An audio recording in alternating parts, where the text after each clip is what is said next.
Então, avisando todo mundo, né? A live está sendo gravada. Agradeço, em meu nome, em nome da Isabelle, a presença de todas e todos vocês e a gente começa. Acho que podemos começar com a Isabelle, né, Isabelle? Oh. Bom, então fica aí o convite para quem quiser abrir a câmera, porque é isso, como o Hélio muito bem disse, é um bate-papo, né? Esse é o nosso convite também a um grupo de estudo, né? Mas é um bate-papo que é muito importante que vocês participem também. Então, a gente vai falar um pouco aí, vamos à Dora. Um outro pedido que eu vou fazer para vocês é, se puderem deixar o microfone desligado, quando precisarem falar, é só levantar a mão ou abrir o microfone e falar. Mas para a gente não ficar com o ruído de fundo. Mesmo eu e a Isabel, quando a gente não estiver falando, a gente deixa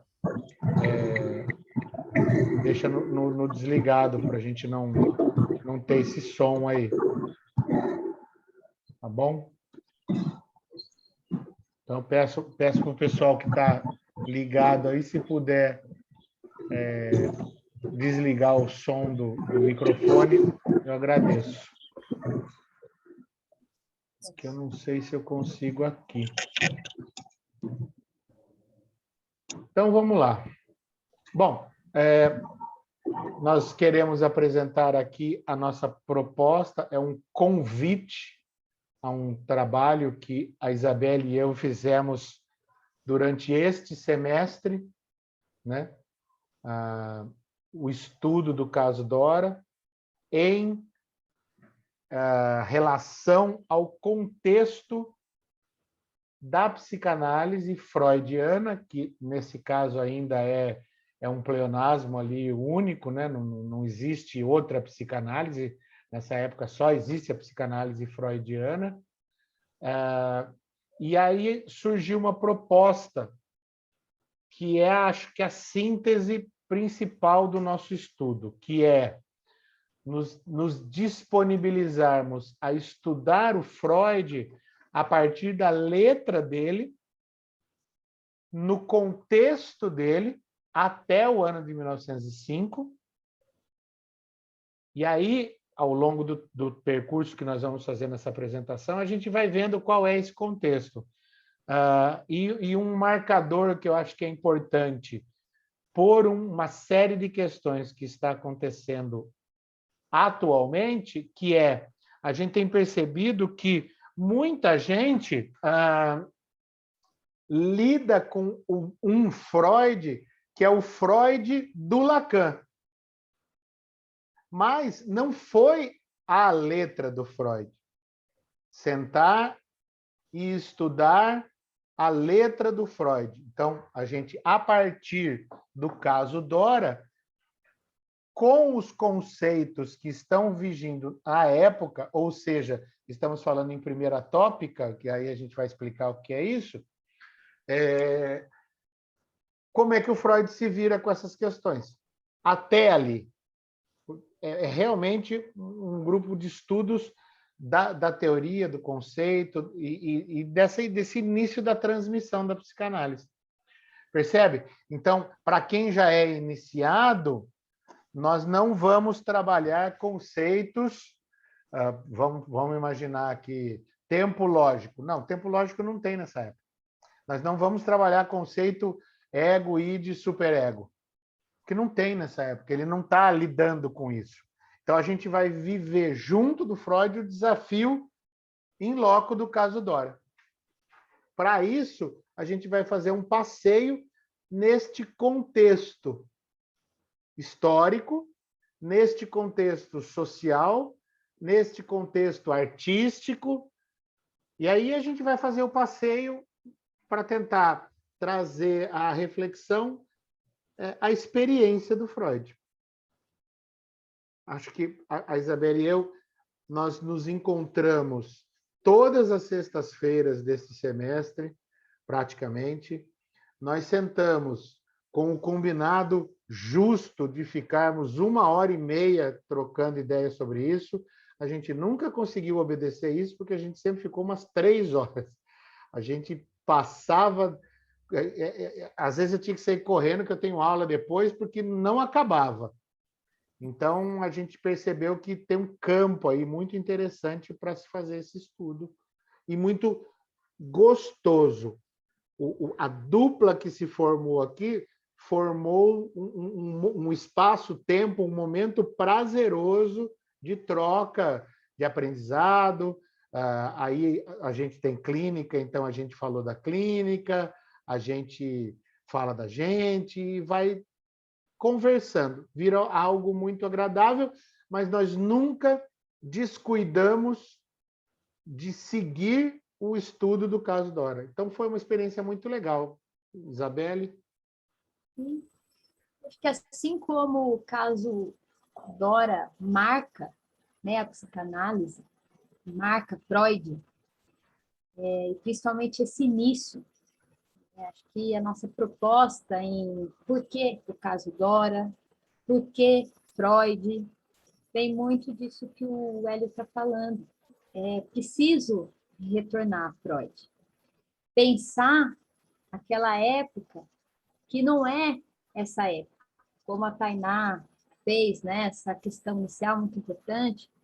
Então, a nossa proposta mesmo é esse deslocamento subjetivo, né? A gente vai agora convidar vocês a 1900. Nós estamos indo juntos agora para 1900 para pensar nas ferramentas, né, no que era esse contexto de Freud, o que ele tinha, né, enquanto recurso teórico, quais eram as questões que ele tinha, né, que a gente sabe que eram muitas, e pensar junto.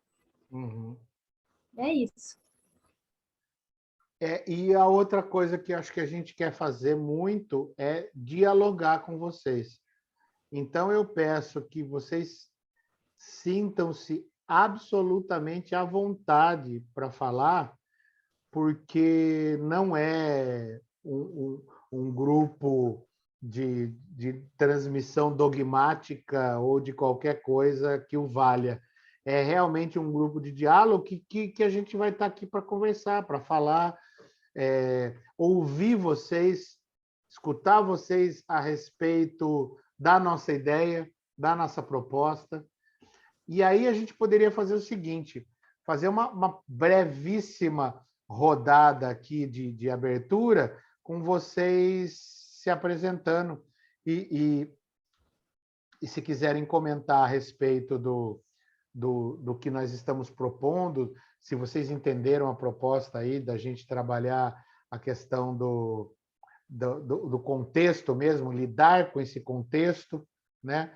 E se puderem falar o nome, de onde são, como chegaram até a gente já vai criando essa estrutura aí de convívio aqui neste primeiro momento. Eu acho que até quem se sentir à vontade para falar, se já ouviu falar do caso Dora, Freud, psicanálise, seria interessante Freud? Também. Será que eu me vi? Eu acho que eu tô... Vamos lá, quem começa? Kelly? Sou eu. Acho que a Kelly está com problemas técnicos. Quem quer começar? Quem fala aí um pouquinho? Quem se apresenta? Fala, Tainá. Pessoal, meu nome é Tainá. Eu sou de Taubaté, acho que a maioria é de Piracicaba. Eu morei um tempinho em Piracicaba e foi onde eu conheci a página do professor Hélio. E eu tive a oportunidade de conhecê-lo semana passada, que ele veio para Taubaté lecionar, a gente trocou umas ideias. Eu estou iniciando meu percurso em psicanálise, então meus conhecimentos são bem basiquinhos mesmo. E eu tomei esse curso e essa oportunidade como um pontapé inicial. Obrigada. Legal, seja bem-vinda. Virgínia? Oi, gente, boa noite. Boa noite. Eu me chamo Virgínia, Eu falo aqui de Piracicaba, moro atualmente aqui, sou professora de biologia e o meu primeiro contato com a psicanálise, né, enquanto espaço formativo, né, enquanto esse desejo de me tornar psicanalista, teve início esse ano. Uhum. A minha entrada foi com as discussões sobre os sonhos, e eu busquei esse novo espaço porque eu não conheço os casos ainda, fiquei bastante interessada pelo tema. Legal. Seja bem-vinda.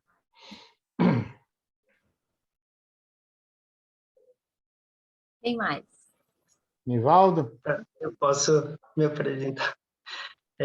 Boa noite, eu sou Nivaldo, eu sou psicólogo, eu atualmente estou no Conselho Tutelar daqui de Piracicaba, Ah, que mas legal. logo retorno para a atividade de psicólogo. Uhum.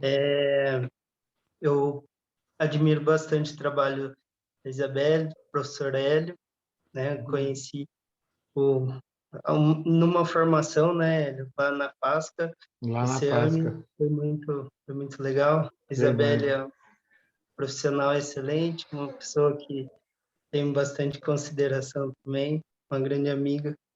E eu tô aqui para prestigiar.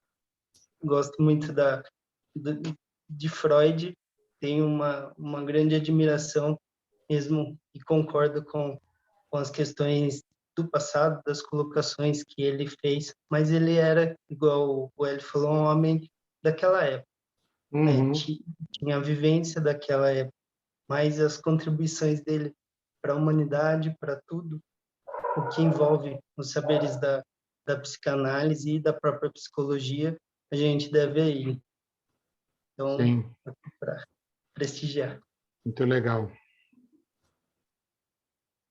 Obrigada. Demais pessoas querem falar? Ângela, você está no ar aí? Kátia, Sabrina, Kelly. Então a gente pode, a Gabriela está na estrada. A gente pode. Oi, Kelly. Não apareceu lá. Boa noite. Boa noite. Olha, eu resolvi aparecer porque, na verdade, eu já estou na cama, porque eu estou em Portugal e aqui já são 11h30. Nossa! E aí eu só ia ficar ouvindo, não ia aparecer, mas falei, não, vou aparecer. Bom, eu não sou da área, eu só sou amante de psicanálise, e Uhum. o meu marido me mandou hoje, falou, olha, vai ter essa live e tal, assim, assado, uma aula aberta, e você gosta, tal, e vamos ver se a gente consegue participar. E é isso. Beleza. Alguém mais?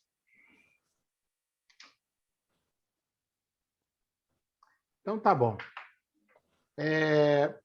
Bom, acho que a gente pode então começar aqui a fazer esse passeio. Eu vou voltar a compartilhar os slides aqui e aí a ideia para todos nós, né? Para todas nós, vamos conversar. O grupo, eu acho que ele poderá ter uma característica muito interessante, que é... legal, Sabrina. Que bom que pelo menos está nos ouvindo e está junto com a gente aqui. Fico feliz. Da gente realmente dialogar. Dialogar entre nós e dialogarmos com o Freud. Dialogarmos com a produção dele. Inclusive, assim, a pretensão da Isabelle e minha é que a gente viva os dilemas do Freud. Sabe? Que a gente vá acompanhando mesmo. Aí, acho que uma das falas que a gente teve durante esse período de produção nosso aqui, que é, em alguns casos, né, de haver conhecimento posterior, que nós possamos abrir mão do nosso conhecimento para lermos o Freud sem o nosso conhecimento. Nada mais psicanalítico que isso. Eu não posso ir para um encontro analítico portando o meu conhecimento sobre você, por exemplo.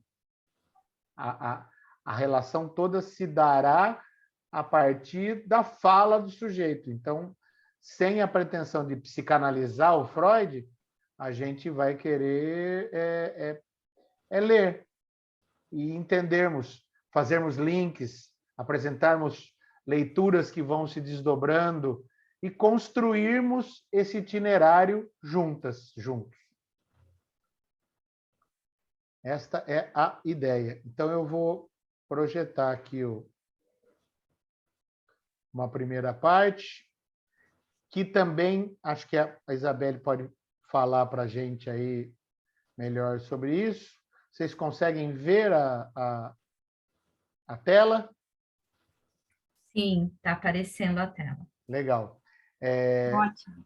Porque a nossa ideia não que essa é uma outra questão também que configura a proposta do grupo, que é, Isabelle e eu sentimos, ao longo aí das nossas conversas, uma grande falta que, às vezes, percebemos nos psicanalistas, de que a psicanálise só discute a psicanálise.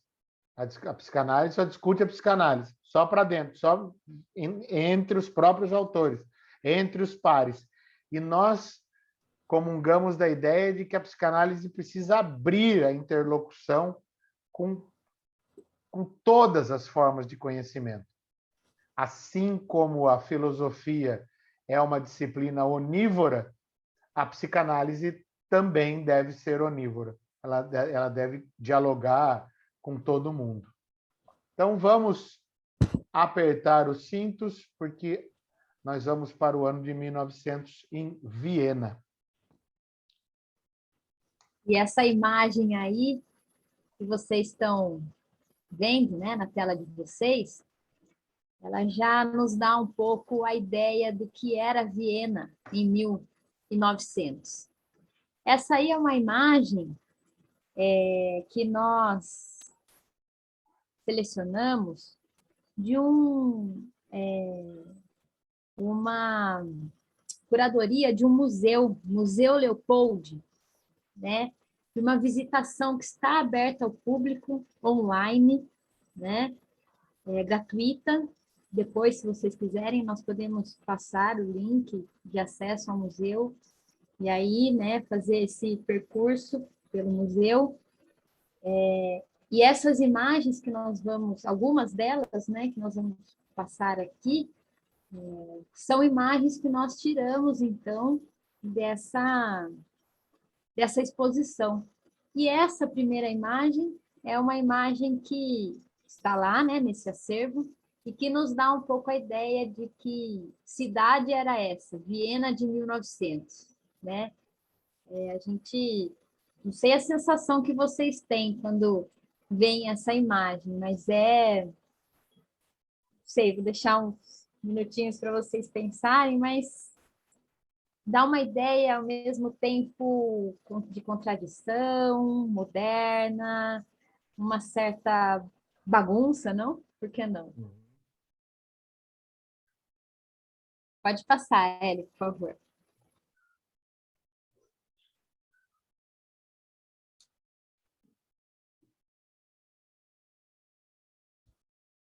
Bom, tá aí. Essa aí é a cidade de Viena, né? E como eu disse para vocês, né? Essa ideia da bagunça, de uma ambiguidade, uma cidade que apresentava uma contraditoriedade, né? Porque ao mesmo tempo uma velha capital do Império Austro-Húngaro, né? Decadente império do momento e ao mesmo tempo berço de uma cultura moderna, né? Em franca efervescência. Bom, o que estava rolando no mundo nesse período aí, de 1900 que nós estamos? Em Paris, o Santos Dumont estava passando a ser conhecido mundialmente depois do completar a volta à Torre Eiffel, o balão número 6. E 5 anos depois que veio o 14 bis, né? Nesse mesmo percurso aí em Paris. A capital do Brasil era o Rio de Janeiro.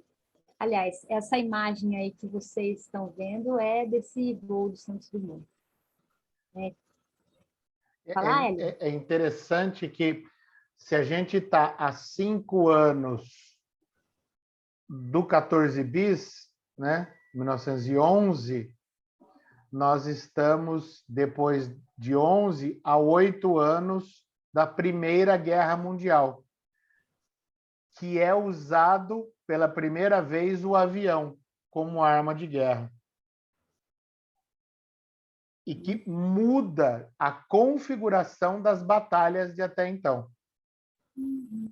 E que, lá na frente, Freud vai se ver forçado a tentar ler a guerra, né? A tentar ler o movimento da guerra, e, com isso, Freud já... eu tenho a impressão que, desde o início, ele percebe isso, que não é só subjetividade, mas é subjetividade e cultura, sempre ligados. Né? Lá na frente, há exatamente 100 anos atrás, Freud lança, em 1921, um livro que se chama Psicologia das Massas e Análise do Eu, que ele vai analisar o fenômeno da massa, né? E a psicologia individual. Mas a impressão que eu tenho é que, assim, desde sempre o Freud já considera essa mescla. E é um desenvolvimento tecnológico que está rolando em 1901 e que vai vir em 1906 o avião, que vai mudar por completo a configuração do fenômeno guerra, portanto, da sociedade. Existe um autor que se chama Marshall McLuhan e um outro autor que se chama Neil Postman. Depois desses nomes, a gente vai fornecer ampla bibliografia nos encontros, que vai ter um monte de diálogo aí, a gente tem bastante coisa. Mas eles trabalham o quê? O Neil Postman trabalha a ideia do tecnopólio, que é a invasão da cultura pela tecnologia. Então, o que o Neil Postman vai dizer? Que quando uma nova tecnologia invade uma determinada cultura, eu não tenho a configuração cultura mais nova tecnologia. Eu tenho uma nova cultura. Se o 14 bis faz isso e depois a gente tem a Primeira Guerra, por exemplo, o celular, existe um tempo antes do celular e depois do celular.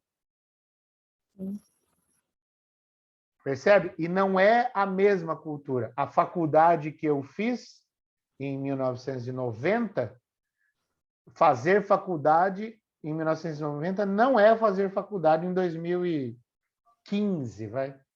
Que já tinha o celular com rede social, etc. Ir para um barzinho. Então, assim, a tecnologia muda. E aí vem a nossa defesa, né?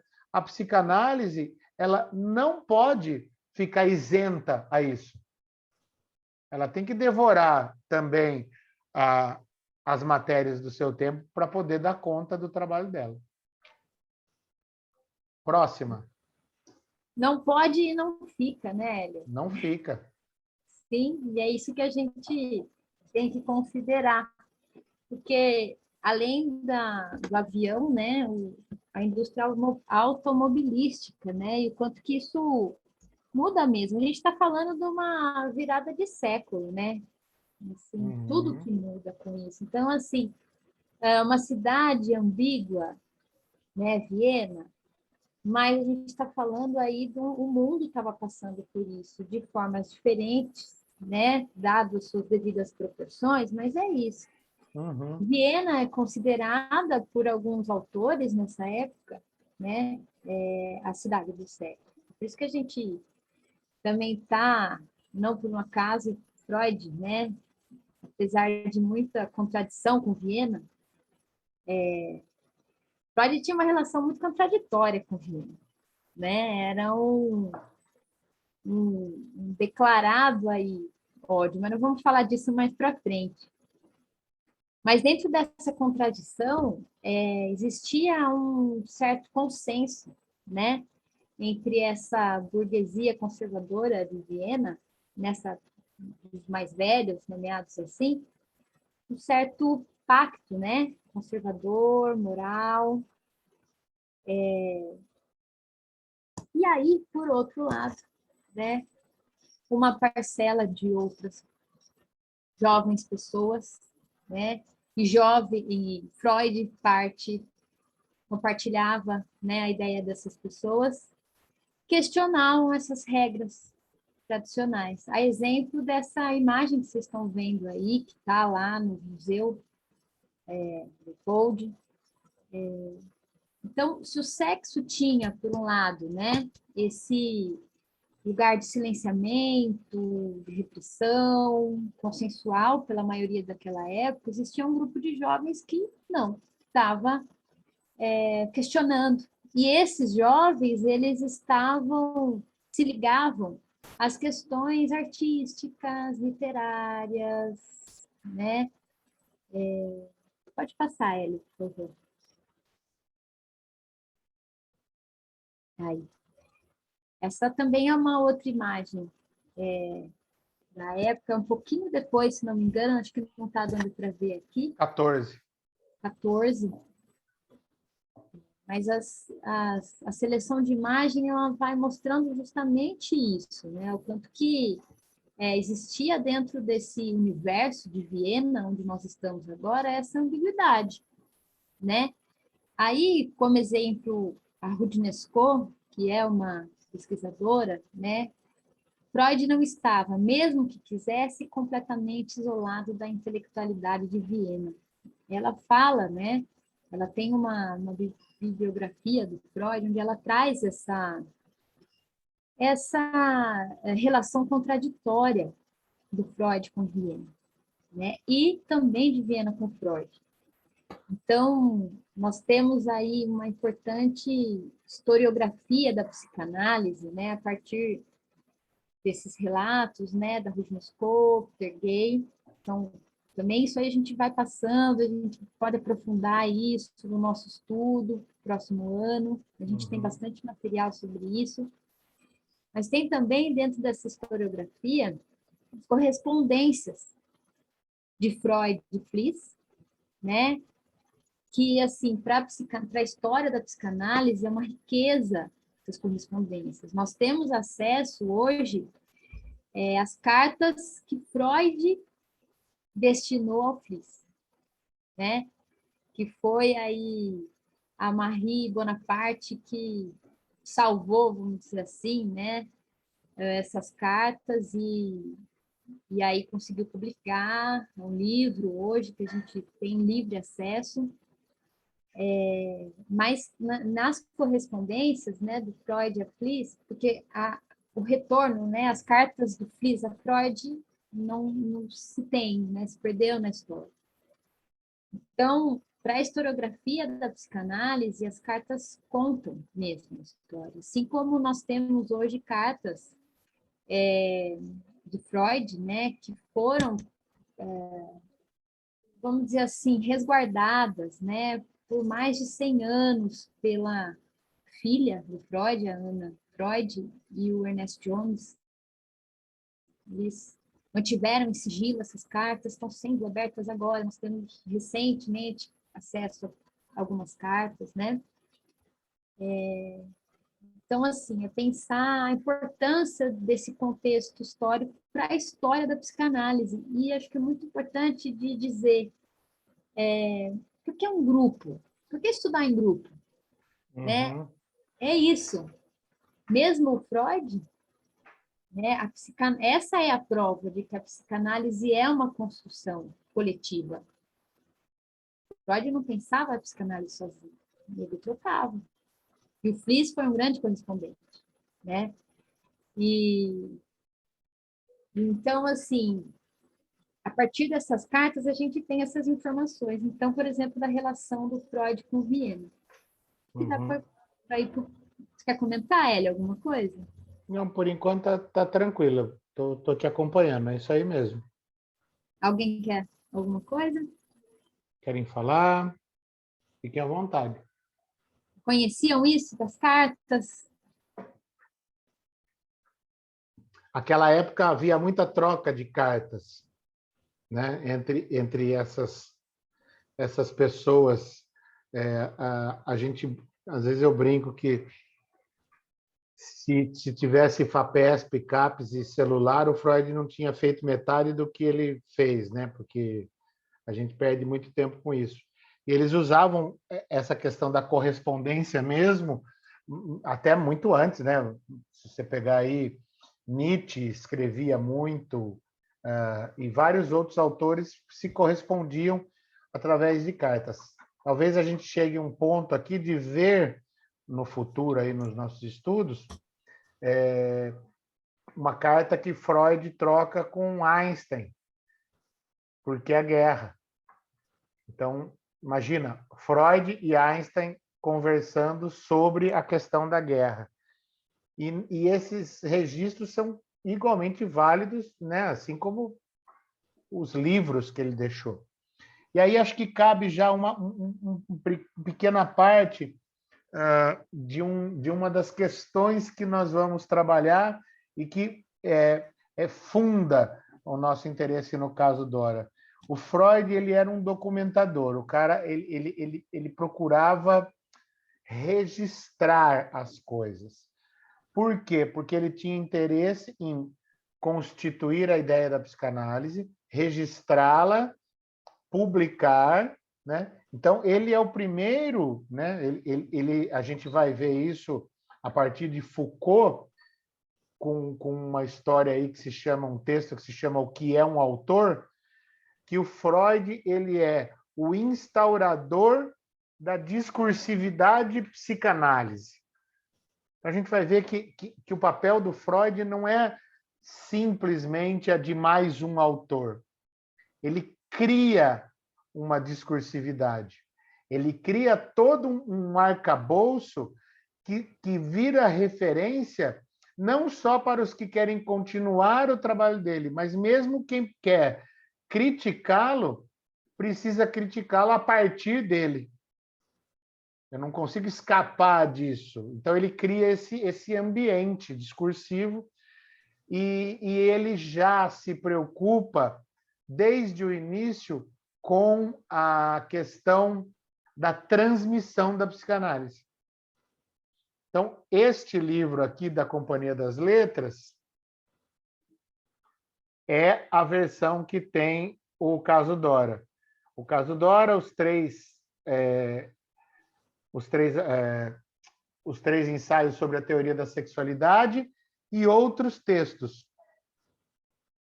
E aqui é o que vai até 1905. No nosso trabalho, vai vir até aqui. Por que até aqui? Porque a gente concentra esse primeiro movimento. E aí a gente vai apresentar por que o Freud tinha tanto interesse em, por exemplo, relatar o caso Dora. O interesse dele relatar o caso Dora é ele poder criar narrativas que pudessem ser aceitas como narrativas científicas, para justamente poder inscrever a psicanálise como ciência, que foi a luta do Freud a vida inteira dele. Até quase o final da vida dele, ele batalhou por isso. E mais um dado que também merece ser muito estudado, porque é fundamental em toda a vida do Freud, que é a origem judaica dele. Freud dizia que ele não seguia a religião judaica, mas ele não deixava de ser judeu. E aí o judaísmo e a psicanálise vão ter muito diálogo. E, como vocês sabem, o século XX é mais um capítulo da implacável perseguição de todos os povos contra os judeus. Né? Todos. Se você pegar da diáspora da Babilônia até Auschwitz, os judeus foram perseguidos. E aí, todos esses elementos, eles compõem essa vida, essa obra, essa discursividade chamada psicanálise, que não se desgruda se me permite a piadinha psicanalítica aqui, do seu grande pai, né? Porque o Freud acaba sendo o grande pai da psicanálise, com todo o peso que isso possa trazer. Professor, Fala, não sei se cabe, esses relatos dele também talvez foram uma forma de autoproteção, porque legal. ele, não sei se, porque ele estava ali num laboratório, né? Então ele precisava provar aquilo. Então, de repente, uma autoproteção de que aquilo que ele estava falando não era loucura, que era palpável, não sei, alguma coisa nesse sentido? Uhum. Olha só, eu vou ler um trechinho aqui disso que você está falando. Eu penso, no entanto, que o médico assumiu deveres não só para com o doente, mas também para com a ciência, que no fundo significa para com os muitos outros doentes que sofrem ou ainda sofrerão da mesma enfermidade. Tornar público o que acreditamos saber sobre as causas e a estrutura da histeria se torna um dever, e a omissão uma covardia indecorosa, quando se puder evitar o dano pessoal direto do paciente em questão. Ele está discutindo o sigilo da publicação. Mas ele justamente diz que vai trazer a público e registrar para poder marcar o terreno, né? Ele termina esse trecho longo aí que ele vai falando isso, falando assim: de resto, a publicação numa revista especializada, rigorosamente científica, deverá servir como proteção frente a leitores indevidos. É ele colocando a bandeirinha dele na lua ali, né? Exato. Exatamente. Tá certo. Então ele faz isso, e ele faz isso em todas as esferas, porque não é só na esfera técnica, mas na clínica, na esfera política, porque ele também vai para um embate político de conseguir... Você imagine o Freud trazendo as narrativas dele sobre a histeria e tendo que abrir caminhos sobre aqueles médicos do século XIX, que eram o status quo da época, rindo dele. E não vamos deixar de esquecer, o judaísmo fica penduradinho aqui do lado, porque ele sempre está paralelo a isso, né? O ser judeu na Viena de 1900, salva todas as grosserias dessa comparação, é como ser negro no Brasil em 2021. Imagine um intelectual negro, ele tem que lutar pela intelectualidade dele e provar que ele é algo mais do que a pele dele. Então, sim, ele faz isso para delimitar o terreno dele. Isa, quer seguir? Posso mudar? Pode mudar, Eli. Nós estamos falando aí em 1900, quando cai o Império, né, austro-húngaro, a gente está falando da ascensão da extrema-direita, né? Uhum. É isso. E o pêndulo parece que vai, o pêndulo da história da esquerda para a direita vai fazendo assim, né? 1921, 1919 você está com a guerra, então vai à extrema-direita, ela vai até 50, 45, aí vamos nos anos 70, né? Movimento hippie, liberação, etc. Quando começa os 80, neoliberalismo vai voltando e nos 2000 volta o pêndulo para a extrema-direita de novo. Hélio, vamos passar para o próximo? Uhum. Quer comentar alguma coisa desse? Aqui é só um trechinho do livro, do primeiro livro que a gente vai... Não é nem o primeiro, mas é um livro muito importante que nós vamos considerar, que é esse livro aqui, ó, A Interpretação dos Sonhos. Este livro, que foi concluído em 1899, Freud segura a publicação dele para 1900, que é para ele não morrer no século XIX, mas ele ser um livro que abriria o século XX. E na página 352 da Companhia das Letras, o Freud fala que, na época, no 1901, ele não pode fazer um relato de um caso ainda, e que esse caso deverá aguardar. E, justamente, em 1901, ele está cuidando de Dora. Só que, como proteção pela Sigilo, né? sigilo, a identidade de Dora, ele aguarda 4 anos para poder fazer o lançamento do relato, e aí nós temos o caso Dora. Agora era a hora de uma música, alguma coisa assim que, né, que desse uma ênfase. Esse Freud aí, dessa imagem, está lá no Museu Leopold também, mas não é de 1900. A imagem que eles escolheram lá é de 1921. Então, como a gente está acompanhando junto a exposição do museu, nós escolhemos manter esse Freud com charuto aí. É.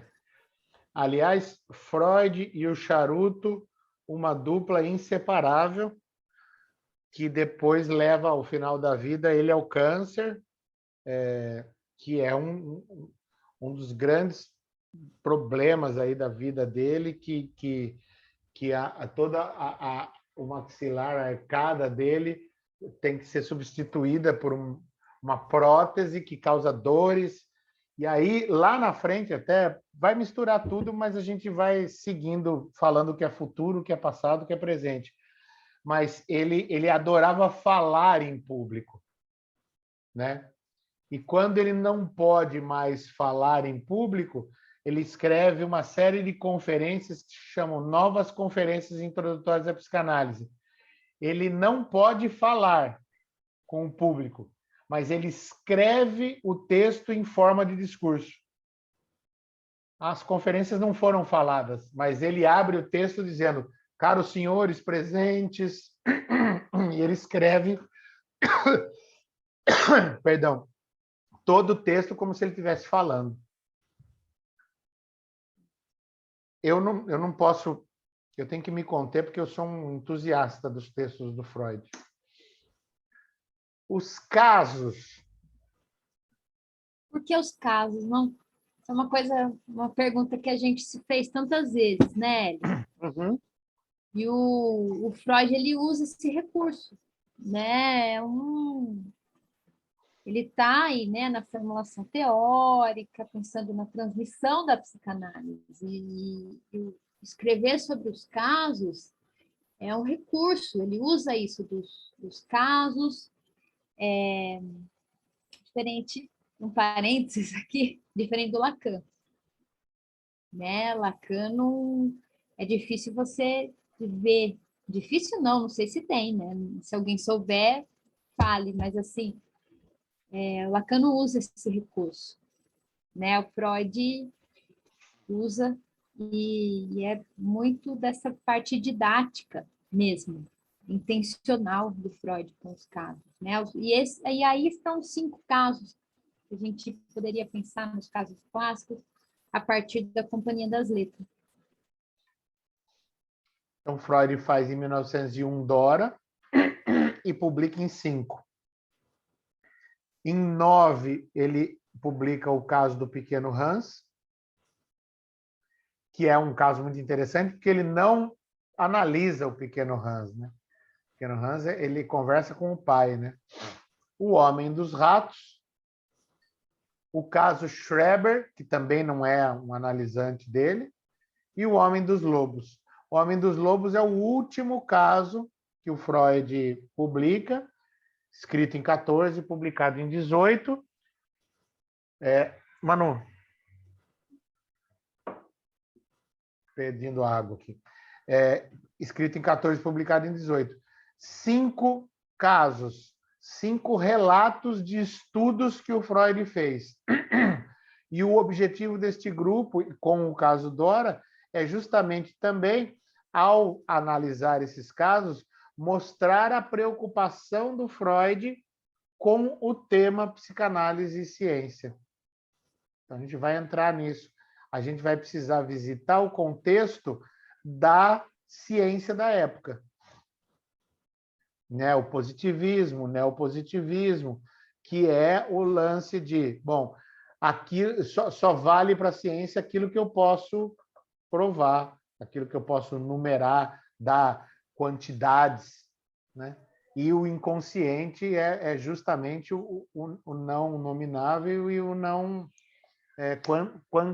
quantitativo, que são justamente os dois modelos que vão servir de base para a ciência da época. E o caso Dora é o primeiro, não é né? Tem outros, mas o caso Dora, assim, pensando nos casos clássicos, pensando no caso que o Freud atende do começo ao fim, escreve, né? Podemos seguir. Então, você falou disso, acho que vale a pena a gente voltar no tempo, então, para falar. Vocês que conhecem devem estar se perguntando, e os estudos sobre histeria? Né? Isso. Ana O. Ana O, M. von N, Catarine, etc. Então, aí é mais um dado do contexto que nós estamos trabalhando. Freud escreve estudos sobre histeria junto com o Breuer, que era um outro pesquisador mais velho que o Freud. Tiveram suas diferenças, se separaram no caminho, mas o estudo sobre a histeria ainda é um método que é anterior à psicanálise. Isso. Perfeito. Então, o estado que nós estamos estudando no caso Dora é o estado nascente da psicanálise, porque é justamente o momento em que o Freud abandona aquilo que é chamado, e a gente vai dar uma olhada nisso também com bastante carinho, que é chamado a catarse e o método hipnótico para o psicanalítico. Então, tem uma migração aí. Ele abandona o antigo método para poder começar a trabalhar com esse método da psicanálise. Então, o estudo que a gente vai fazer vai nos mostrar a base, o início de tudo, como que nasce a psicanálise, como nasce a primeira definição de psicanálise, como que o Freud, o primeiro texto que o Freud escreve sobre a psicanálise chama O Método Psicanalítico de Freud, e ele entrega esse texto para uma revista anônimo. Ele escreve sobre o método dele, mas não assina, que era para ver a reação das pessoas. E aí ele vai fazer a primeira explicação. A Isabela e eu, a gente mapeou aí ao longo da obra do Freud mais de 25 textos nos quais ele senta de novo e explica o que é a psicanálise. Ao longo desses 39 anos aí, se a gente contar só o século XX, que ele trabalhou. Porque o último volume da Companhia das Letras, a gente está falando em 39. Olha que vida produtiva, né? Sim. E ele nunca deixou de escrever. Tainá, se você me permite usar, né, a expressão que você usou, acho que é no caso Dora que o Freud finca a bandeira. Legal. Essa é importante no caso Dora. E, né, agora spoiler, o caso Dora é um caso emblemático de um problema que o Freud viveu no trabalho dele. Só que notem bem, qual de vocês documenta para a história da humanidade um erro seu? Uma falha de condução? Qual de nós documenta aqui olha, termina o texto falando, então, eu não vi isso na época e isso me escapou, e isso foi importante. Ele documenta essa ausência. que é a famosa palavra transferência, que daí a gente vai analisar. Só que, veja bem, voltando à nossa reflexão inicial, nós vamos analisar transferência até 1905. Isso. Nós não estamos com transferência de Winnicott, de Lacan, de... Ai, me fugiu a Klein. Não, eles não existem como Winnicott, Lacan e Klein. A gente está com a transferência que o Freud tem à mão. Essa, eu falo para isso aqui, essa é a grande graça desse estudo. Professor, dá uma palhinha do conceito de transferência, porque para mim ainda é novo. Por favor. Beleza. Vamos junto comigo. Isabelle também, me ajuda. Quando a gente está numa relação analítica, o analista e o analisante começam a construir uma determinada relação. Então, essa pessoa que está fazendo a análise começa, a partir do trabalho, transferir para o analista questões dela. A gente vai ver um momento clássico que o Freud consegue enxergar isso, ou pelo menos pensa que enxergou isso, no decorrer do texto. Então, a transferência, para Freud, depois, nos textos futuros, lá por 14, por aí, ele vai dizer a transferência é o elemento central da psicanálise. Por quê? Porque é nela que se baseia a relação do analisante com o analista. E quem maneja essa transferência é o analista. Ele tem que estar atento às formas como o analisante se relaciona com ele. E aí entra também, né? Lá para frente vai, por exemplo, surgir a ideia de contratransferência, que é a sua transferência para quem você analisa também. Isa? E você sabe, Tainá, é importante essa pergunta que você faz, porque com os recursos que o Freud tinha aí, no caso Dora, e acho que talvez também, por isso que a questão da transferência, quando a gente pesquisa o caso Dora, é muito explorada, né, pelos psicanalistas, porque como o Hélio disse, o Freud, nesse manejo com essa... Quem era a Dora, né? A gente acho que pode até passar para o próximo slide, Hélio, por favor. A Dora era uma mulher de 18 anos. Né? O Freud nasceu em 1856, já era um homem, né? A Dora chegou ao Freud, o pai dela levou, né? Ela, com questões, sintomas. Então, o Freud reconhece que isso que o Hélio nomeou desse manejo, né? Como, né? Essa forma de lidar, vamos pensar assim, que isso é importante, é central, né? Para o tratamento. Então, por isso esse conceito que surge aí, né? A partir de Dora, ele é tão explorado por Freud. Mas ao longo do percurso que a gente vai fazer, eu acho que a gente vai conseguir ir visitando o conceito, Tainá, de transferência, porque ele vai evoluindo, ele vai sempre se transformando. Mas, basicamente, é isso. A transferência é esse movimento que é a base da relação analítica. Perfeito, Tá? ficou claro. Obrigada. Nada. Vocês assistiram sessão de análise, sessão de terapia do Globoplay, já, do Celton Mello?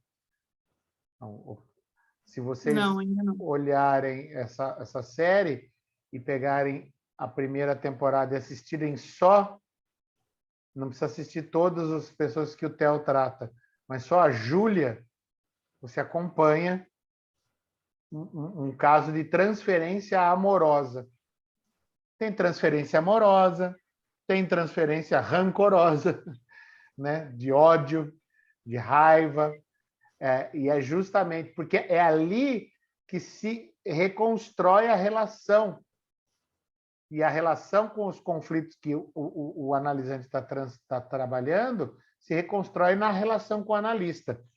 O meu analista, ele é o meu supervisor também. E ele fala assim, Hélio, ele falou uma vez para mim, né? Ele falou assim, Hélio, o teu paciente pode até acreditar que ele é teu amigo. Você não pode. Entende? Porque tem paciente que entra, eu e a Bela, a gente vive conversando. Pô, daí o cara fez isso, né?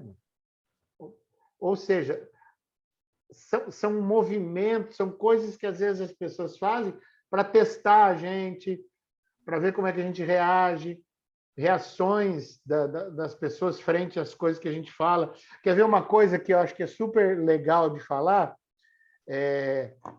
Comigo, batata isso. Lá pela quinta sessão, né, no trabalho que a gente está fazendo, o quinto encontro, eu tive várias situações da pessoa virar e falar assim para mim, virei sua rede social do avesso. Né? Bom, pode virar. Você só vai encontrar trabalho. Então, até uma questão de proteção, né?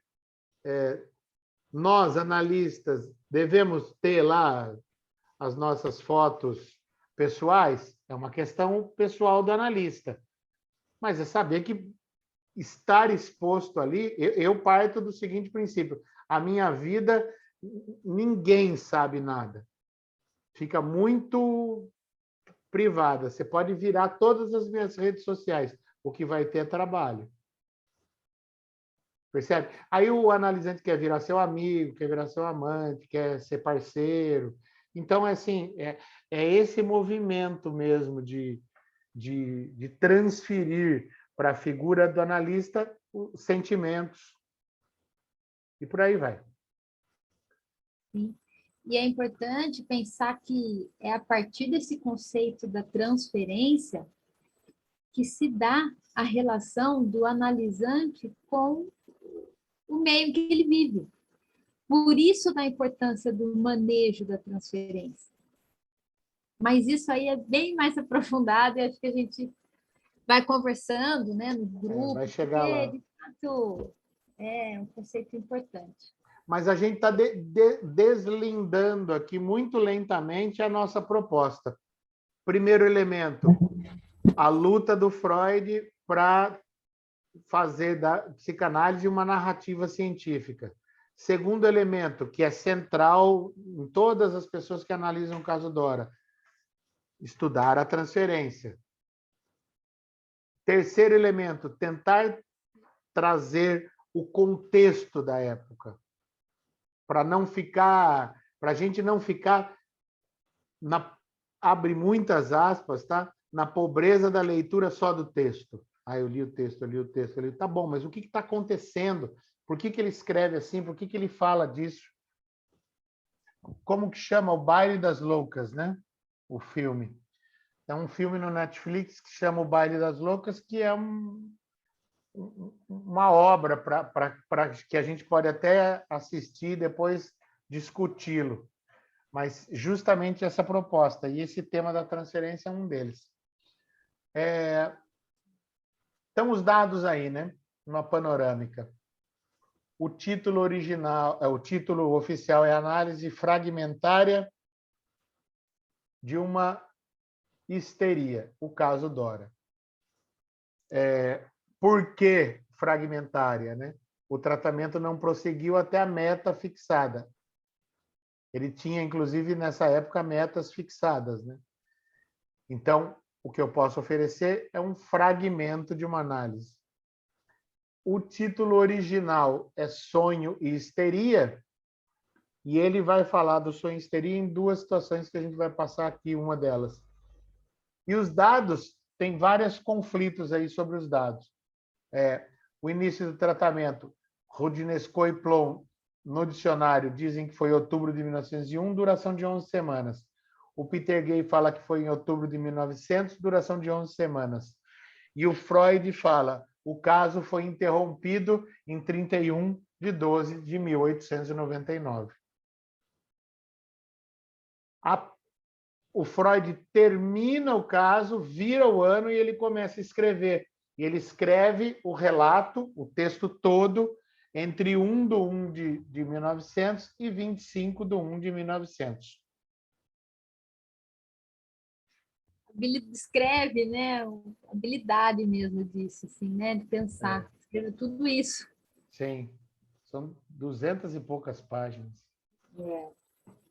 Então, enquanto você estava comemorando o Réveillon, o Freud estava escrevendo o caso Dora. Por isso que você é você e o Freud é o Freud, né? A gente fica admirado com o trabalho que ele faz e assim, incansável, né? Ele produziu muita coisa, é muito legal. Olha, não se estendeu mais de 3 meses, foram utilizados 2 sonhos, anotados literalmente, né? A história clínica foi redigida de memória, por quê? Porque ele evitou este movimento, né? A pessoa falar, imagina numa análise, né? Isso eu já vi psicólogo fazer e eu acho que é uma coisa que é assim, que eu sempre fico assustado, né? Porque psicólogo ou professor, você fala alguma coisa e a pessoa toma uma nota daquilo na sua frente. Bom, o que é que ele tomou nota, né? Então, isso já interfere, já causa uma transferência aí, já interfere nessa relação. Então, ele terminou o caso e aí ele fez o relato de lembrança. Os resultados são incompletos, porque justamente por conta do manejo da transferência, o caso é interrompido. Né? E o que é que não tem na narrativa do Freud? O trabalho da interpretação, né? Em poucos lugares ele comenta sobre técnica, e ele, de novo, tomado assim de um senso de honestidade científica, ele fala: o caso não é generalizável.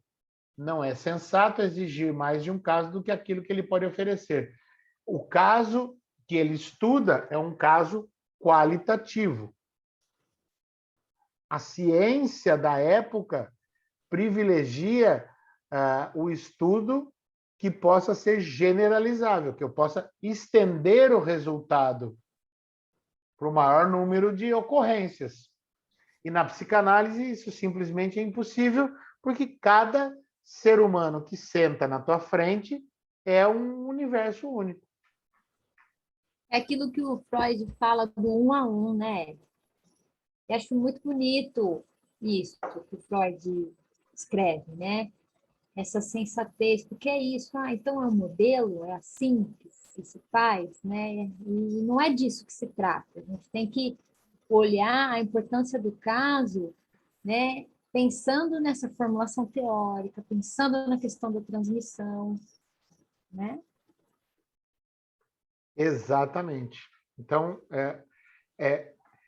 e esse primeiro caso, né, é um caso que ele faz esse relato, e que a gente pelo menos entendeu assim, né?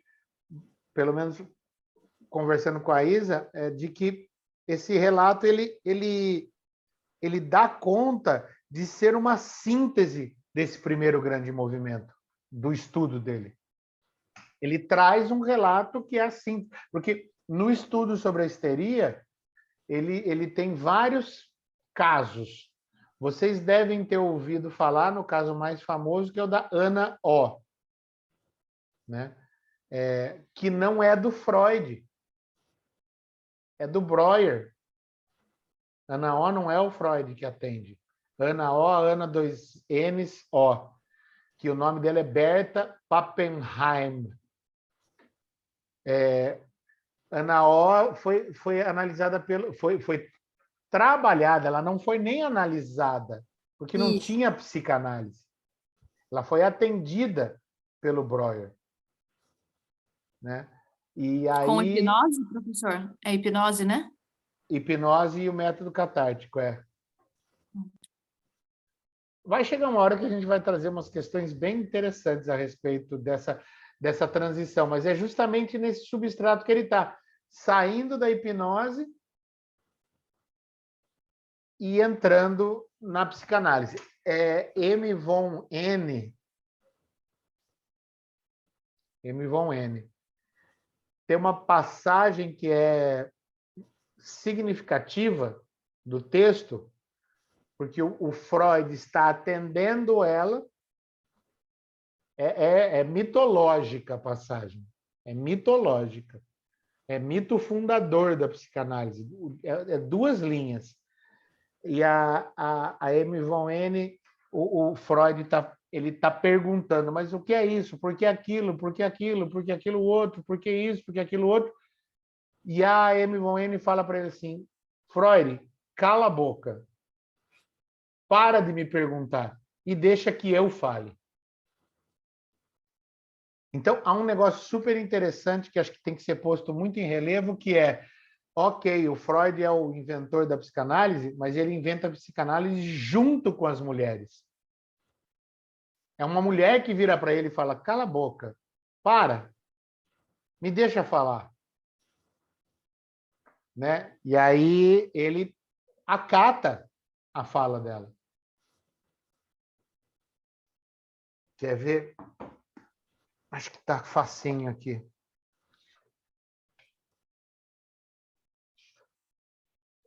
Enquanto o Hélio procura, eu vou dar uma sugestão de Vamos lá. leitura da Maria Rita Kell. Ela tem um importante livro, que é O Deslocamento Feminino. Deslocamentos do feminino. Traz um pouco dessa parte importante da história. E Tainá, o deslocamento do feminino, na introdução, a Maria Rita Kell fala assim, eu quero mostrar e discutir com o Freud por que o homem que deu a voz às mulheres também não conseguiu escutar as mulheres. Nossa, que forte, hein? Mas você percebe? Ela reconhece que foi ele que deu Sim. voz às mulheres. Sim, sim. Só que... E aí, ok, talvez vocês possam apontar o dedo no meu nariz e falar, você está falando isso porque você é homem. Né? Mas eu entendo que todo mundo tem limite. Sim. Tá bom, sim. ele chegou até onde ele chegou, ele fez coisa pra caramba. Então, ok, não enxergou. Quando vem alguém crucificar o Freud, eu falo, meu, não é para crucificar o Freud. Ele trabalhou até onde ele pôde. Mas ele não enxergou isso. É igual, sabe, jogo de futebol, quando tem o comentador que está lá na cabine com ar-condicionado e fala assim, o atacante devia ter matado no peito em vez de chutar direto. Então vai lá fazer, mano. Vai lá você. Né? Uma vez eu vi um comentário que falava assim, tem tanto, colocar entre aspas, porque eu também não sou a favor dessa cultura, tem tanto homens para você cancelar, por que você vai cancelar logo Freud com tanta coisa, sabe? Então você tem foi uma interessante oferta tão vasta. Então, por que você vai cancelar logo ele? E é assim... E o tratamento, ele só foi possível a partir do... Exigir essa escuta das mulheres, porque esse diálogo, né? O Paulo Freire vai falar disso na educação, exige uma escuta efetiva que exige a retirada do sujeito do lugar de objeto. Se ele não tivesse se colocado no lugar de ouvir, as mulheres estariam ainda sendo objetificadas. Então, eu não sei se a questão, eu acho que antes até de dar voz, porque ele estava numa posição socialmente melhor, né, privilegiada. Acho que diz mais sobre a escuta, porque se a gente pensa de dar voz para alguém, esse grupo ainda está sendo objetificado em certa medida. Uhum, sim. Assim, é muito interessante a gente entrar nessa questão, Virgínia, porque efetivamente na histeria, o que era objetificado, né? O corpo da mulher. A interpretação de que o ataque histérico um movimento político faz sentido no sentido de dizer: vocês não me dão a palavra, o meu corpo fala, o meu corpo vai reclamar desta situação, né? Então, vocês me permitem ler um trechinho aqui? É pequeno. Um leitor familiarizado com a técnica exposta nos estudos sobre histeria talvez se admire de, em 3 meses, não ter havido a possibilidade de solucionar totalmente, ao menos, os sintomas que foram atacados. A gente vai ver por que na catarse e na hipnose, em 3 meses, ele teria resolvido o problema. Isso torna compreensível, porém, se eu informar que, desde os estudos, a técnica psicanalítica sofreu uma completa revolução. Então, veja, o que nós estamos propondo aqui é estudar essa completa revolução. Naquele tempo dos estudos, o trabalho partia dos sintomas e se impunha a meta de desfazê-los, um após o outro. Desde então, abandonamos essa técnica, por considerá-la inteiramente inadequada à estrutura mais sutil da neurose. Agora, deixo o próprio doente determinar o tema do trabalho diário e parto da superfície eventual que o seu inconsciente lhe oferece atenção. Mas assim obtenho fragmentado, entremeado em contextos diversos e distribuído em épocas bem separadas, aquilo que está ligado à solução de um sintoma determinado. Apesar dessa aparente desvantagem, a nova técnica é bastante superior à velha e indiscutivelmente a única possível. Né? Então, o que você tem? Eu pisco. Daí ele hipnotiza, vai lá e fala, para de piscar. A pessoa para de piscar. Agora não. Depois de von N, o Freud começa a inverter a situação, em vez dele falar, ou mesmo nessa fase intermediária na qual ele fala, mas escuta, mas ele pressiona. Ele pressiona o analisante a falar. Nessa época já não. Ele falou, sente e fale. Aí a gente vai, com isso, a gente já vai lá para o grupo só, porque aqui senão a gente não acaba nunca mais. Entrar nas grandes regras fundamentais da psicanálise.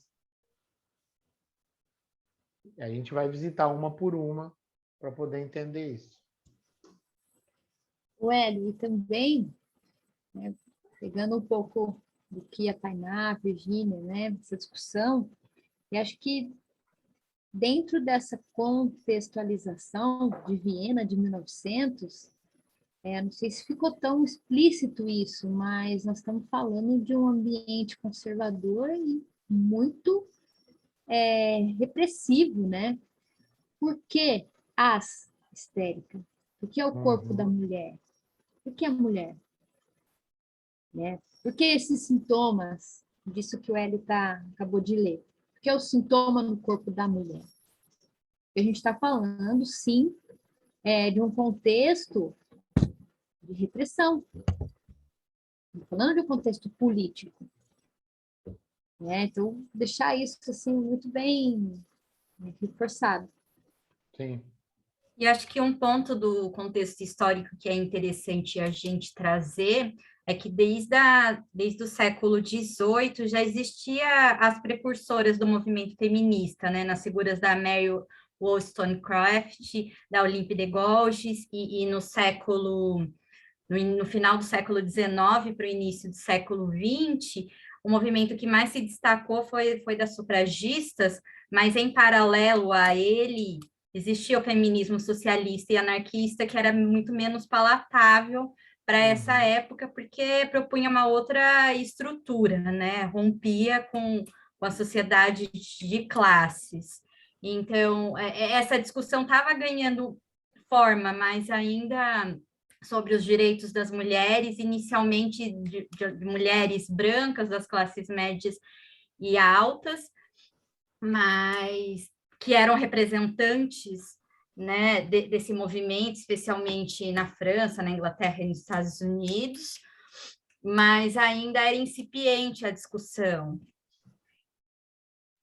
Sim, eu me corrijo se eu estiver errado, mas eu acredito que as histéricas eram todas brancas e ricas. Toda Excelente classe, consideração.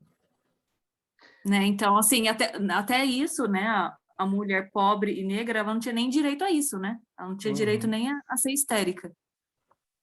Você vê que interessante, até a questão do movimento feminista sufragista e esse novo, né? Essas novas nominações, como, por exemplo, o feminismo negro, porque o sufragismo lutava pelas mulheres, mas não lutava pelas mulheres, lutava pelas mulheres brancas, blá, blá, blá, blá, blá, blá, blá. A mulher negra ela já ocupava uma outra posição, em uma posição que realmente não dava nem tempo de ser histérica, né? Porque não tinha... Havia um outro imaginário que tomava conta do corpo dessas mulheres. E nós estamos falando de Europa, né? Ali não tem, né? São outros movimentos.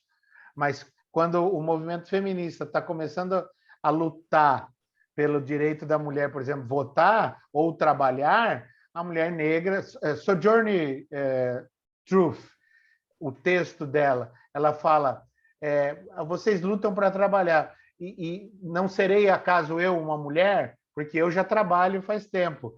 Quando vocês vão passar numa poça de lama, o homem joga o casaco para vocês pisarem. E quando eu passo, ninguém joga. Não serei eu uma mulher? Olha que forte, né? As reivindicações do sufragismo era exatamente o direito político, né, o direito à educação e a propriedade privada. Então, essa reivindicação do direito, da luta pelo direito pela propriedade privada já tem um recorte evidente de classe social, Burguês, né, de né? que classe Lógico. estava falando. Tem um livro muito interessante da Bell Hooks, que ela faz esse retorno a Sojourner Truth, que chama justamente o nome desse discurso, né? E eu não sou uma mulher. Uhum. Muito legal. Olha quanta coisa que a gente vai poder trazer e que não fica circunscrito, né? A gente tem um eixo central, que é o caso Dora, mas a gente vai para toda uma análise do contexto e tudo isso dialoga com o contexto. E, Virgínia, se a gente for pensar no movimento feminista de uma maneira de considerar que se é uma mulher lutando por melhores condições, a gente volta para a Grécia, né? A gente volta, vai pensar aí desde de todas as pouquíssimas mulheres que conseguiram ter alguma visibilidade, porque a própria filosofia era androcêntrica, né? Como assim não existiam mulheres que pensavam na época? Não, mas é uma narrativa que fecha em torno da figura do homem, né? E não precisa nem ser um homem heterossexual, como era absolutamente vigente na Grécia. Aqui tem um pequeno trecho de uma carta do Freud para o Fliess.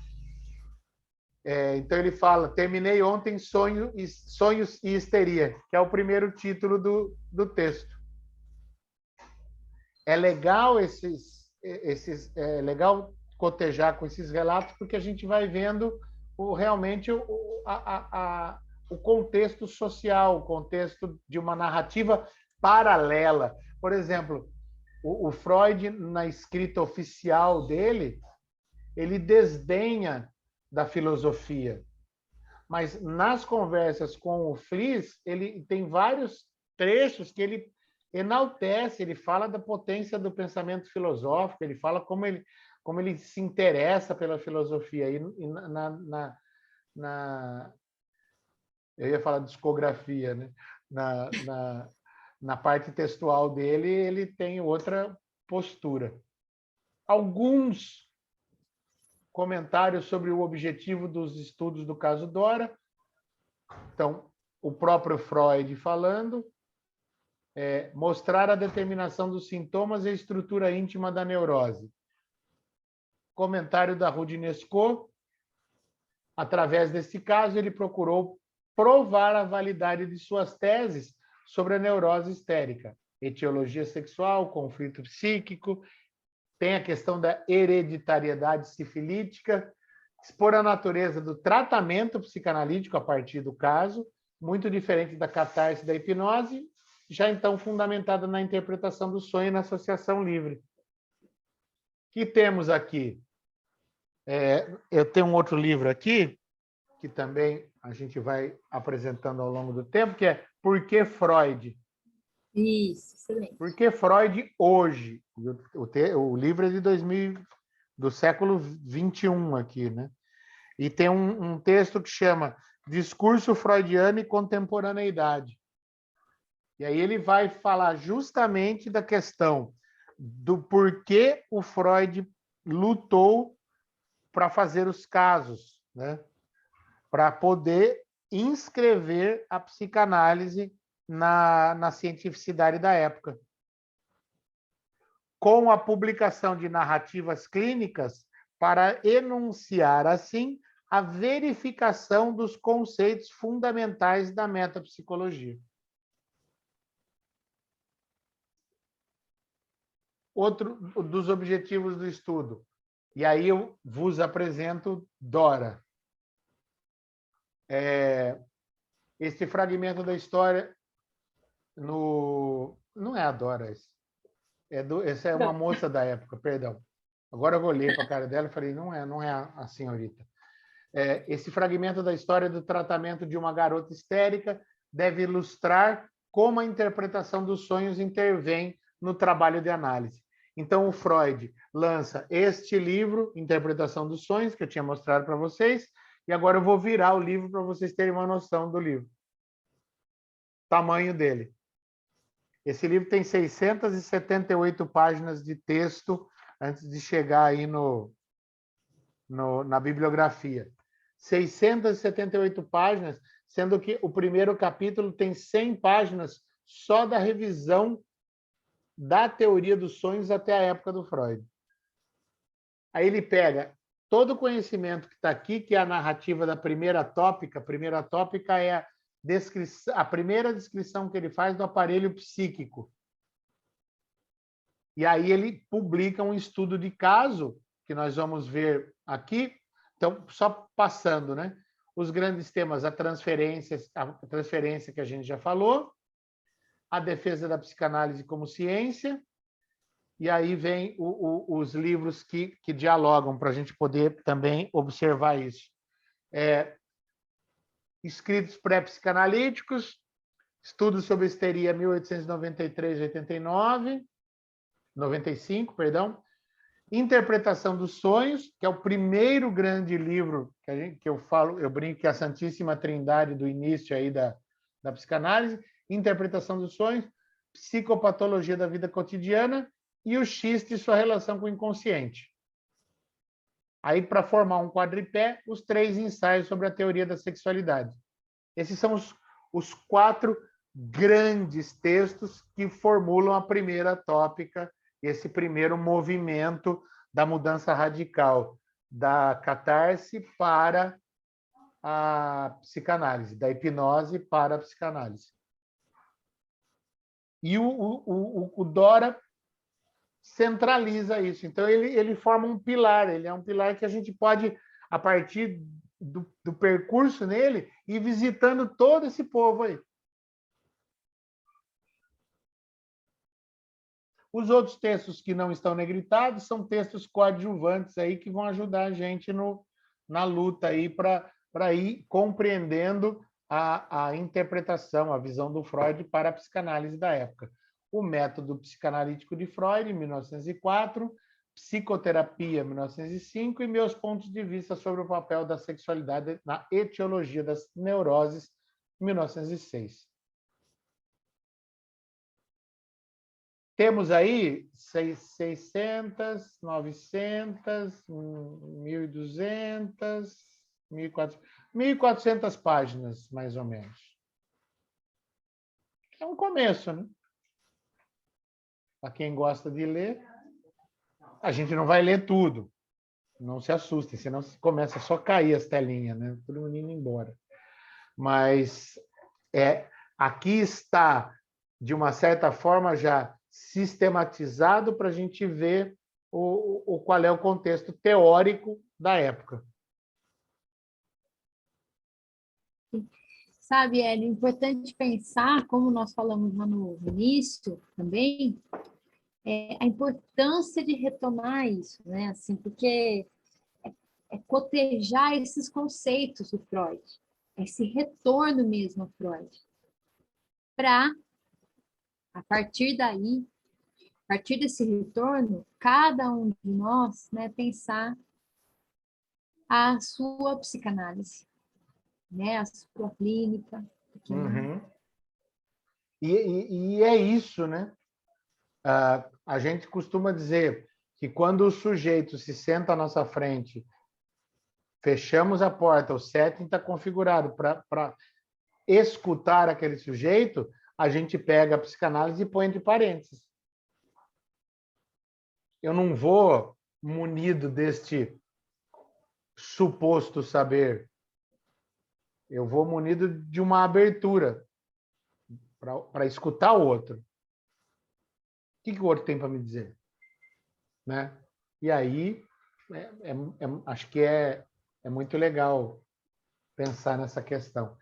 Vamos passar as correspondências. Textos pós-caso. Algumas referências que a gente quer colocar aqui como possibilidades de, daí sim, jogarmos com a obra do Freud para outros momentos. Ou, como a gente costuma dizer na psicanálise, para os outros Freud, né? Esse é o Freud e tal, esse é o Freud e tal. Porque ele vai corajosamente se reinventando, né? Vai ampliando esse estudo que ele faz. Então, sobre o sentido antitético das palavras primitivas, os artigos sobre a técnica, que daí nós estamos em 1911, 12, 15, né? A dinâmica da transferência, daí sim, Tainá, a gente vai ver a transferência no texto clássico do Freud. Observações sobre o amor de transferência, que talvez seja o texto mais importante sobre transferência. Para o caso Dora, atirando a pedra lá para frente, o debate sobre a masturbação vai ser interessante. O recalque, a negação, que tudo ele vai construindo depois. E ele tem o cuidado de, tanto na interpretação do sonho, quanto na psicopatologia, quanto no xiste, quanto nos 3 ensaios, quanto no caso Dora, de ir voltando e tomando notas de rodapé. Nota de rodapé inserida em 1909, nota de rodapé inserida em 1912, nota de rodapé inserida em 1929, e por aí vai. Ô, Hélio, só um parênteses, assim, como que nós fizemos essa lista? Né? No nosso estudo, assim, inicial, né, nesse semestre, a gente, conforme ia lendo, ia cotejando, ia, né, linkando esses textos. Então, assim, isso também é uma lista que está em constante construção. Para a gente pensar nesse próximo semestre, nesse estudar juntos, né, e juntas, isso faz sentido também para a gente entrar em contato, para pensar no nosso hoje, pensar na nossa clínica. É isso. Gente, são 20 para as 10. Eu conheço um olho cansado, mesmo que ele esteja na tela do computador. Eu sei que a gente já está bem cansado. A Virgínia não me deixa mentir sozinho aqui, e a Tainá, e a Isabelle, e eu. Então, assim, a gente teria nesse encontro muito mais coisa, mas eu acho que o grande... eu vou até tomar a liberdade de dar esse pulo, Isabelle, mas se você não quiser, você me diga que parte que a gente volta. Mas acho que o essencial que a gente tinha para trazer como panorama é isso. Porque depois o que a gente tem preparado aqui é mostrar um pouquinho como era o primeiro sonho, o segundo sonho, mas isso são dados que para um convite e para o cansaço que a gente já está, talvez não venham ao caso. Daí a gente podia falar um pouco da ideia do grupo. O que você acha? Eu topo. Eu acho que é isso, e até mesmo para poder abrir para as questões, porque é uma proposta também, né? Uhum. Saber o que vocês pensam sobre isso, se é interessante ou não. E para ficar aquele gostinho de quero mais, né? Para voltar, né? Para pescar a gente. E olha, eu vou, assim, a gente está propondo isso aí, a gente quer reunir gente, a gente vai fazer essa proposta, mas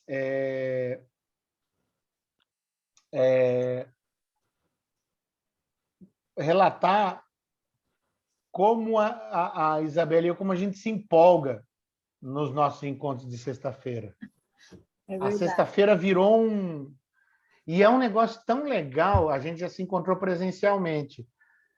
A gente foi até num boteco já, sentou num boteco. Aí eu apareci com os livros, daí ela falou, meu, você não existe, né? Você trouxe os livros no boteco.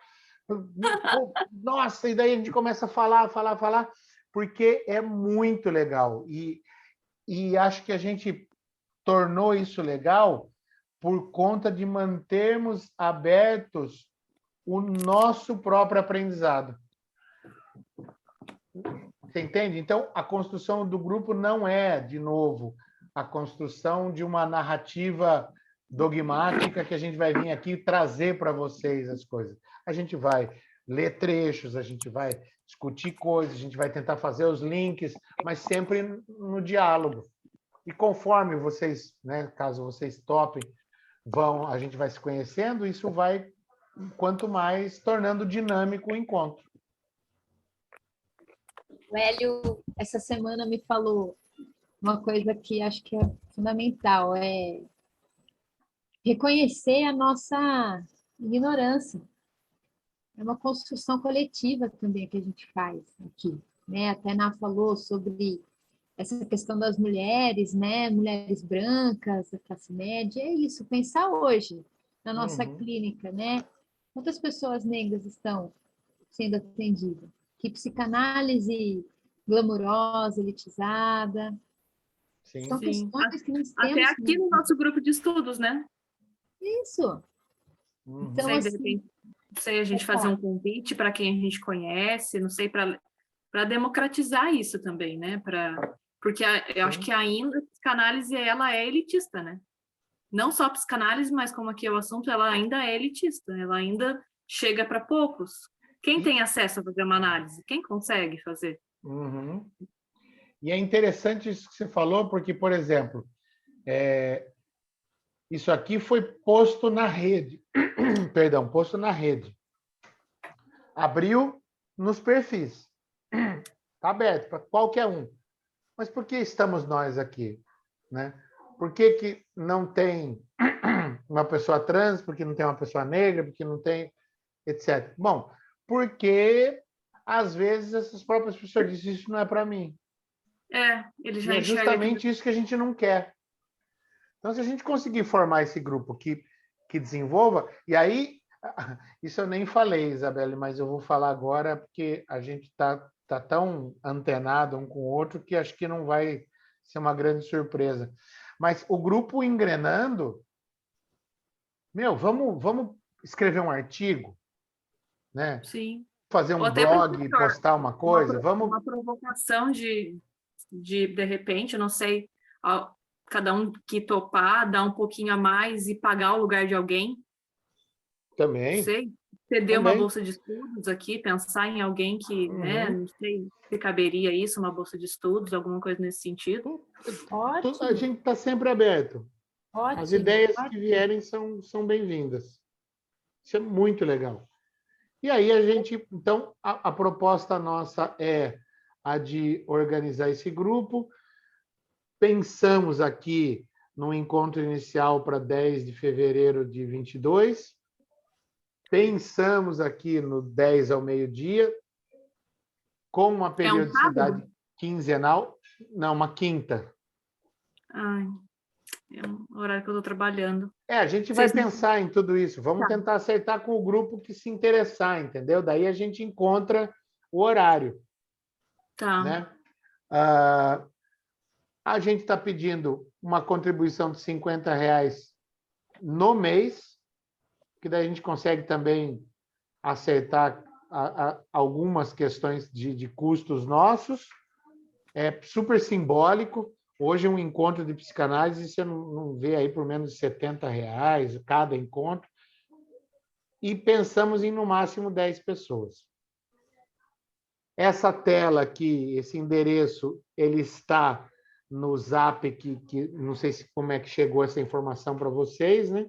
Mas tem esse endereço aí, que é o bit.ly.com, e esses 3i, OJM 3e, que é o Google Forms lá. Mas vocês têm os nossos Instagrams e os nossos WhatsApps e um e-mail para vocês poderem falar. Data, a hora que vai acontecer, bom, a nossa prioridade é organizar o grupo. Organizou o grupo, vamos tentar achar a data que caiba no pacote de todo mundo. Legal. Já pode contar comigo já. Legal. Fico feliz. Que ótimo, Tainá. Excelente. É E isso. Fala, Isa.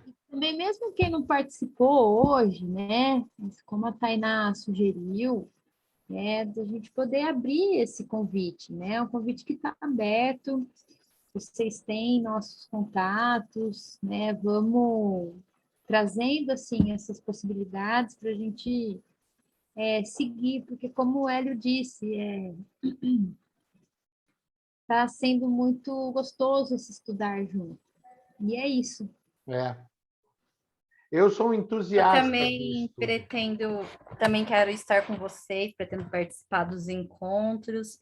E eu gostei muito do contexto histórico que vocês trouxeram hoje, artístico e cultural.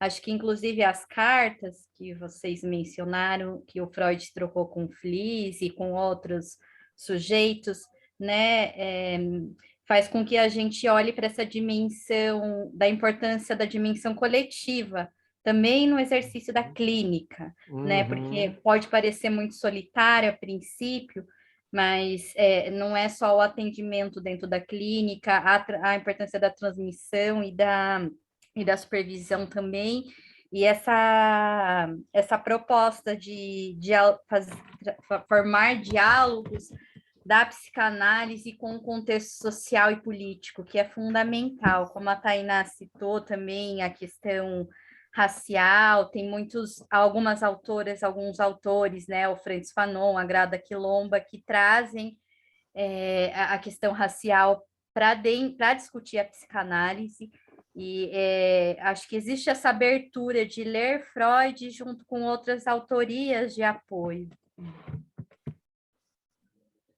Ótimo. Excelente. Veja, o pressuposto básico, então, em todas as direções, é dialogar. Dialogar entre nós, dialogar com os autores, fazer os autores dialogarem entre si, dialogar com outras formas de conhecimento. Outras formas de conhecimento. E, por exemplo, Virgínia, trazer para cá, de repente, momentos de discussão da clínica. Por que não? Né? A gente fez isso, eu brinco com a Isabela que a gente, de sexta-feira, faz intervisão, né? Não é supervisão. Ela conta para mim, eu conto para ela, a gente troca. Então, em todas as direções, a gente consegue construir uma rede de diálogos. Isso é um negócio muito legal, e que a gente possa, daí, a própria forma, ela vai sendo construída e autogerida. Gente, tem uma sugestão, a gente podia fazer tal coisa.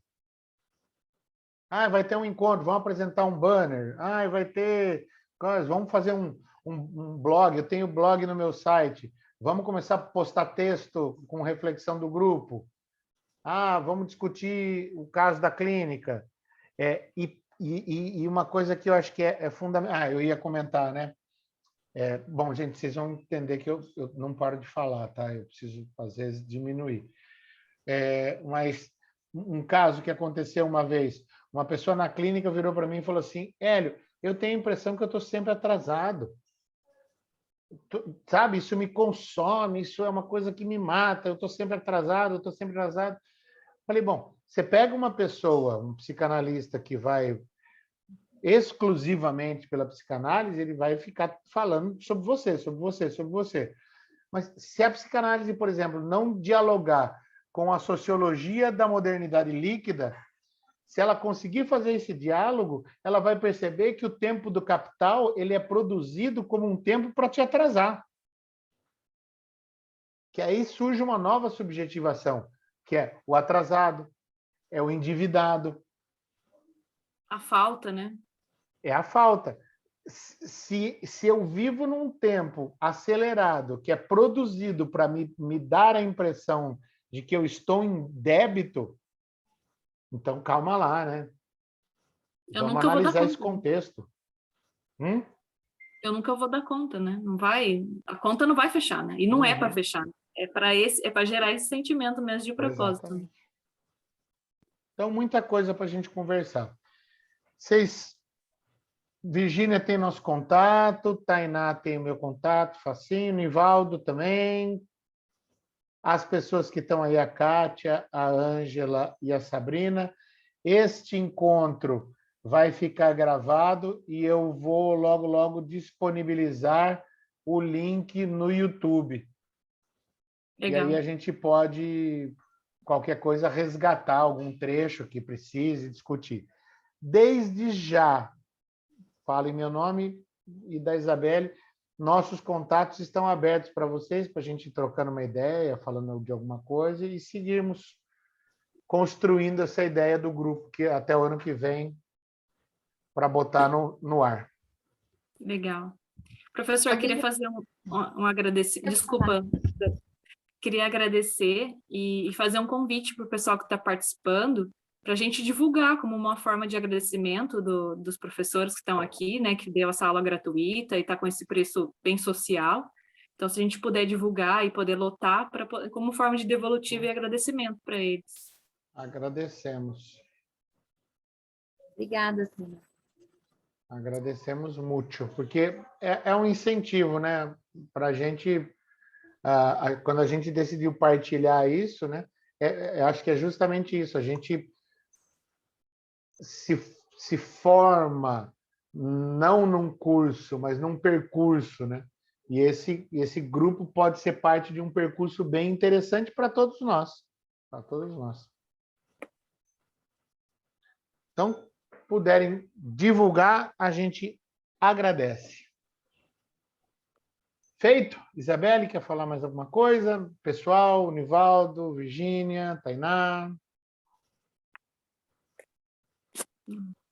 Uma pessoa por vez, por favor, só para não tumultuar, né? Eu gostaria de parabenizá-los pela iniciativa do grupo. É um grupo extremamente necessário, principalmente porque envolve o estudo das obras do Freud. E, de uma certa maneira, a gente precisa voltar ao básico mesmo, aos precursores, principalmente para ter esse olhar sobre o presente. Porque, de fato, todos os sintomas que aparecem no corpo da pessoa ao longo da vida dela, devido a tudo que ela passou, isso acaba refletindo não só na questão das relações sociais dela, mas da forma como ela lida com aquilo que chega. Então, na prática da clínica, é necessário a gente se colocar também no lugar do outro, a gente colocar a nossa visão contextualizada na hora de atuar frente às demandas que chegam até nós. E, assim, bom estudo para todos e todas que forem participar. forma de não só desenvolver ainda mais os saberes e a consciência sobre as questões do ser humano, mas também de lidar com algumas questões individuais também e próprias. Então, bom estudo para todos e bom grupo. Maravilha, Nivaldo, obrigado. Muito obrigada, Nivos.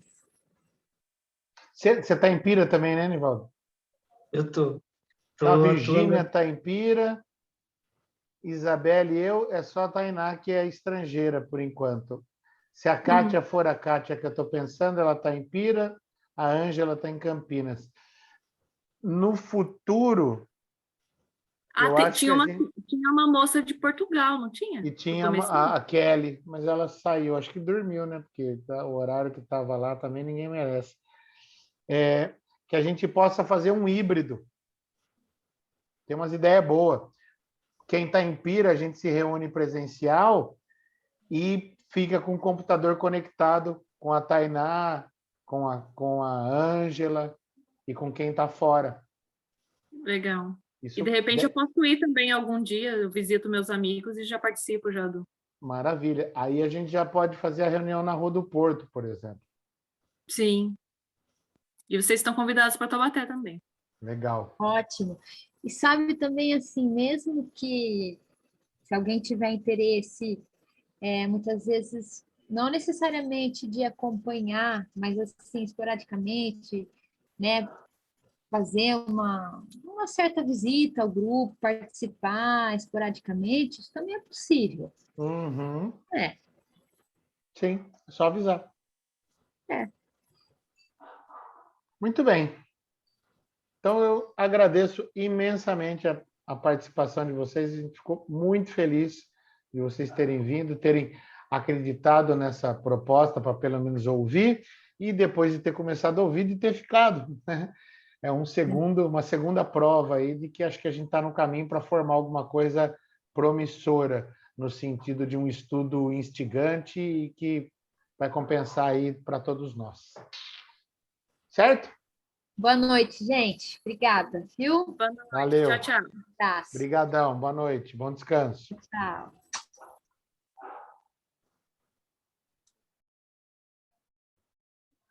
Obrigado, Sabrina. Boa noite. Qualquer coisa, fique à disposição nos nossos contatos aí, tá bom? Conte conosco. Tchau, Hélio. Tchau, obrigado. Tchau, valeu. Até.